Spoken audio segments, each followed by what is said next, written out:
कैसे आप सभी लोग। So I hope you all are good and अभी से आज से पहले अपन ने समझा था क्वाड्रेटिक इक्वेशन के कुछ इंपॉर्टेंट क्वेश्चंस, इंपॉर्टेंट टॉपिक्स, कुछ कॉन्सेप्ट्स वो सारे समझे थे। उसका ऑलरेडी वीडियोस मैंने जो चैनल पे डाल रखे हैं, तो आप जाके क्वाड्रेटिक इक्वेशन का जो प्लेलिस्ट है पूरा वहाँ पे विजिट कर सकते हो एंड देख सकते हो सारे इंपॉर्टेंट क्वेश्चन, कॉन्सेप्ट वगैरह सब कुछ।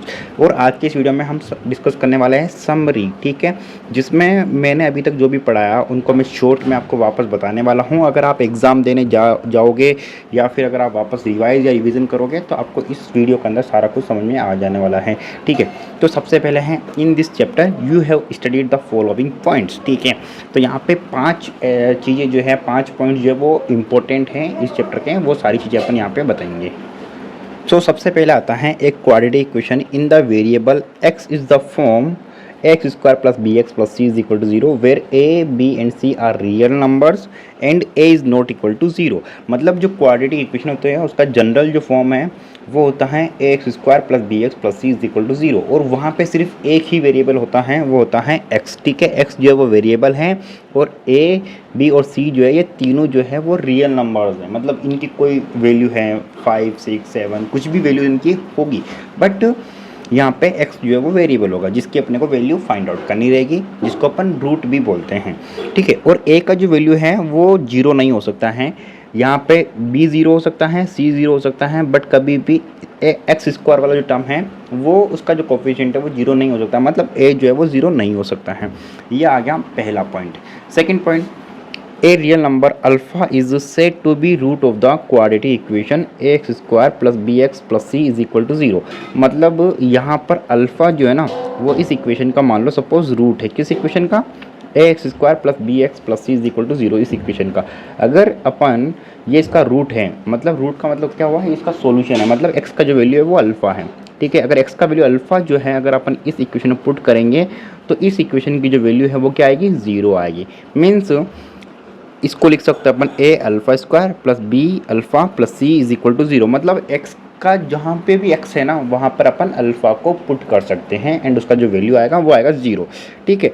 सो equal to zero. So the zeros of the quadratic polynomial x square plus B x plus c and the roots of the quadratic equation x square plus B x plus C is equal to zero are the same, ठीक है। तो यहाँ पे इसको भी अपन एक equation मान सकते हैं। तो इस इक्वेशन के और इस इक्वेशन के जो है रूट जो है वो सेम हो जाएंगे, मतलब अल्फ़ा जो है वो सेम हो जाएगा, ठीक है। या फिर इसको भी बोल सकते हैं कि ये इक्वेशन और ये इक्वेशन जो है इसके रूट सेम होंगे, क्योंकि दोनों ही जो इक्वेशन है वो सेम है। यहाँ पे x जो है वो अल्फ़ा के बराबर है, या ऐसा बोल सकते हैं कि अल्फ़ा जो है वो x के बराबर है, ठीक है, क्योंकि अल्फ़ा को अपन ने रूट माना है इस इक्वेशन का, ओके। नाउ थर्ड पॉइंट है if we can factorise a x square plus B x plus c where a is not equal to zero. मतलब यहाँ पर a is not equal to zero होगा और ये एक क्वाड्रेटिक इक्वेशन हो गई into a product of two linear factors. देखो अपन फैक्टराइज से सोल्व करते हैं तो अपन जो मिडिल टर्म होती है ना बी एक्स, मतलब जो बी एक्स वाली जो टर्म होती है इसको अपन दो पार्ट्स में स्प्लिट करते हैं, ठीक है। Of the quadratic equation x square plus B x plus C is equal to zero can be found by equating each factor to zero. तो अब जब अपन उसको इस इक्वेशन को अपन इक्वेट करते हैं, सोल्व करते हैं, तो वहाँ पे अपन x का जो वैल्यू है वो फाइंड आउट करते हैं, ठीक है, मिडिल टर्म को स्प्लिट करने के बाद में। तो मिडिल टर्म को स्प्लिट करने के बाद में जो भी उसका सॉल्यूशन आता है वो अपन उसमें पुट करेंगे तो उसका जो वैल्यू है वो आएगा इक्वल टू ज़ीरो, ठीक है। तो ये तो आ गया अपने मिडिल टर्म को स्प्लिट करने पे। और मिडिल टर्म स्प्लिट वाला जो मेथड है मैंने ऑलरेडी डिस्कस किया हुआ है, वो भी आपको वीडियो मिल जाएगा। नाउ उसके बाद में आता फोर्थ पॉइंट एक quadratic formula, the roots of quadratic equation x square plus B x plus C is equal to zero are given by, ठीक है। ये फार्मूला है क्वाड्रेटिक फार्मूला, या इंपॉर्टेंट है, ऑलरेडी मैंने इस पर वीडियो जो है वो बनाया हुआ है, नेचर ऑफ रूट्स वगैरह सारा कुछ मैंने डिस्कस किया हुआ है कि किस कंडीशन के अंदर ये फार्मूला काम आएगा, किस कंडीशन में इस फार्मूला का आप यूज़ नहीं कर सकते हो, वो सारी चीज़ें भी मैंने डिस्कस की हुई हैं। तो उसका जो है इससे पहले मैं वीडियो डाला हुआ है, तो नेचर ऑफ रूट जो है आप जरूर पढ़ लेना, ठीक है। नेचर ऑफ रूट का मैंने अलग से डिस्कस किया हुआ है, ओके। तो ये तो हो गया नेचर ऑफ रूट के बारे में।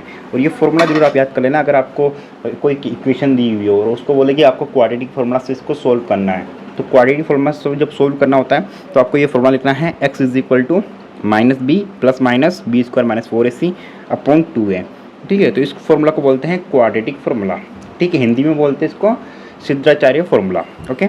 ना उसके बाद में आता है फिफ्थ पॉइंट है एक quadratic equation a x square plus B x plus C is equal to zero has. अब ये जो है ये मैं जो भी बता रहा था आपको नेचर ऑफ रूट्स, ठीक है। तो नेचर ऑफ रूट्स के 3 कंडीशंस होती हैं, ठीक है। तीनों कंडीशन क्या होती हैं कि एक तो जो यहाँ पे जो अपन जब भी कोई क्वाड्रेटिक इक्वेशन को फैक्टर इससे क्वाड्रेटिक फॉर्मूला से सोल्व करते हैं ना, तो सबसे पहले अपन डी की वैल्यू फाइंड आउट करती है और डी को अपन बोलते हैं डिस्क्रिमिनेंट, और डी निकालने का फॉर्मूला होता है बी स्क्वायर माइनस 4ac। तो जब भी अपन क्वाड्रेटिक फॉर्मूला से किसी इक्वेशन के रूट फाइंड आउट कर रहे हैं तो अपन सबसे पहले बी स्क्वायर माइनस 4ac की वैल्यू फाइंड आउट करेंगे। अब देखो बी स्क्वायर माइनस 4ac की जो वैल्यू है वो पॉजिटिव आ सकती हैं, ज़ीरो आ सकती हैं, नेगेटिव आ सकती हैं। मीन्स ग्रेटर देन ज़ीरो आ सकती हैं, इक्वल टू ज़ीरो आ सकती है और लेस देन ज़ीरो आ सकती है। तो equal to zero, greater than zero और लेस देन ज़ीरो तीनों के अंदर अलग अलग टाइप के रूट जो है वो अपन फाइंड आउट कर सकते हैं। तो सबसे पहले कंडीशन आती है, सपोज मान लो 2 distinct real roots if b square minus 4ac की जो वैल्यू है वो ग्रेटर देन ज़ीरो, मतलब अगर पॉजिटिव वैल्यू होगी, ग्रेटर देन ज़ीरो अगर वैल्यू होगी तो उस कंडीशन में 2 डिस्टिंक्ट रियल रूट्स जो है वो एग्जिस्ट करेंगे, मतलब 2 डिफरेंट मान लो अगर एक रूट अल्फ़ा है तो दूसरा रूट हो जाएगा बीटा, ठीक है। दोनों रूट होंगे अल्फ़ा बीटा, मतलब अलग अलग रूट्स होंगे, 2 रियल रूट्स फाइंड आउट अपन कर सकते हैं उस इक्वेशन के अंदर। इसकी सेकंड कंडीशन आती है 2 इक्वल रूट्स, ठीक है। 2 इक्वल रूट्स फाइंड आउट हो सकते हैं यदि, या इसको अपन ऐसे बोल सकते हैं कि कोइंसिडेंट रूट्स, ठीक है। कोइंसिडेंट्स या इक्वल रूट्स को अपन बोलते हैं कि दोनों रूट्स जो है वो सेम हैं, ठीक है। यदि बी स्क्वायर माइनस 4ac की जो वैल्यू है इक्वल टू ज़ीरो, मतलब डी की जो वैल्यू है वो अगर इक्वल टू ज़ीरो हो तो उस कंडीशन के अंदर दोनों जो रूट्स होंगे वो इक्वल रहेंगे। सपोज पहला अगर अल्फ़ा है तो दूसरा भी अल्फ़ा होगा, ठीक है। तो ये आ गई कंडीशन नंबर 2। अब आते हैं कंडीशन नंबर 3 पे। कंडीशन नंबर 3 है no real roots if b square minus 4ac is less than zero. Less than zero का मतलब क्या होगा, नेगेटिव होगी वैल्यू। अगर बी स्क्वायर माइनस 4ac की जो वैल्यू वो नेगेटिव होती हैं तो वहाँ पे कोई भी जो रूट्स है वो अपन फाइंड आउट नहीं कर सकते हैं। उस केस में अपन सीधा लिखेंगे नो रियल रूट, ओके। तो अगर नेगेटिव होती हैं तो एक बार वापस इसको मैं रिवाइज़ कर देता हूँ। रिसेंटली मैंने इसके ऊपर एक पूरा वीडियो बनाया है, लॉन्ग वीडियो, तो आप वो जाके विजिट कर सकते हो। क्वाड्रेटिक इक्वेशन का पूरा मैंने एक प्लेलिस्ट क्रिएट किया हुआ है, बनाया हुआ है चैनल पे, वो जाके विजिट कर सकते हो। टिग्नोमेट्री का अलग से मैंने बनाया हुआ है, टिग्नोमेट्री विजिट कर सकते हो। और भी कोई डाउट्स आते हैं तो आप मुझे कमेंट कर सकते हो, ठीक है। तो एक बार मैं वापस बता देता हूँ, अगर बी स्क्वायर माइनस 4ac की वैल्यू ग्रेटर देन ज़ीरो होती है तो 2 अलग अलग रूट अपन फाइंड आउट कर सकते हैं, और अगर इक्वल टू ज़ीरो होती है तो दोनों जो रूट होंगे वो इक्वल होंगे, और अगर लेस देन ज़ीरो होती है मीन्स नेगेटिव वैल्यू आती है अगर बी स्क्वायर माइनस 4ac की, तो वहाँ पे कोई भी रूट अपन फाइंड आउट नहीं कर सकते हैं। तो ये हो गई 3 कंडीशंस इसकी। तो इसमें अपन ने पूरा समरी जो है इसका डिस्कस कर लिया है चैनल का, ठीक है, इस चैप्टर का क्वाड्रेटिक इक्वेशन का। मुझे नहीं लगता कि क्वाड्रेटिक इक्वेशन में से कोई भी डाउट जो है वो बचा हुआ है, क्योंकि मैंने ऑलरेडी सारे डाउट्स, सारे क्वेश्चंस वगैरह पे, सारे इंपॉर्टेंट टॉपिक्स पे वीडियो में डाल चुका हूँ। आप जाके विजिट कर सकते हैं एंड देख सकते हैं।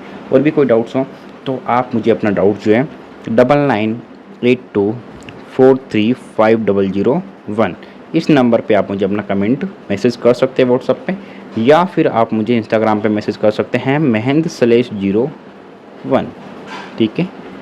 इस पे इंस्टाग्राम पे आप मुझे मैसेज कर सकते हो, या फिर आप मुझे यहाँ पे भी कमेंट में भी पूछ सकते हो। So thank you so much friend, all the best, bye bye, take care. मिलते हैं नेक्स्ट वीडियो के अंदर। अब न्यू चैप्टर अपन शुरू करने वाले हैं, अर्थमेटिक प्रोग्रेशन।